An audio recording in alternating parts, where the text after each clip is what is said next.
घडामोड आहे। उपमुख्यमंत्री शिंदे आज कोल्हापूर दौऱ्यावर आहेत। कोल्हापुरात एकनाथ शिंदे गटप्रमुखांचा मेळावा घेणार आहेत। तर स्थानिक स्वराज्य संस्थांच्या निवडणुकीच्या पार्श्वभूमीवर हा महत्त्वाचा असा मेळावा गटप्रमुख, बूथ प्रमुख आणि शाखा प्रमुख या मेळाव्यासाठी उपस्थित राहणार आहेत।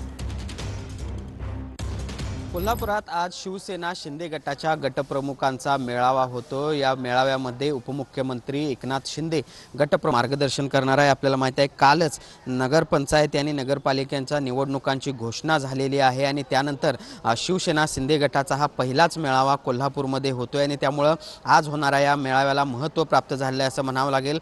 या सगळ्या मेळाव्यासाठी पालकमंत्री प्रकाश आंबेडकर त्याचबरोबर जिल्ह्यातील शिवसेनेचे आमदार देखील उपस्थित असणार आहेत। त्याचबरोबर सांगली आणि सातारामधील काही गटप्रमुख देखील या सगळ्या मेळाव्याला हजेरी लावणार आहेत आणि त्यामुळे एकूणच या सगळ्या नगरपालिका आणि नगरपंचायत निवडणुकांच्या अनुषंगाने उपमुख्यमंत्री एकनाथ शिंदे या सगळ्या गटप्रमुखांना काय कानमंत्र देतात हे देखील पाहणं महत्त्वाचं आहे। सुनील काटकर, भूषण पाटील, TV9 मराठी, कोल्हापूर।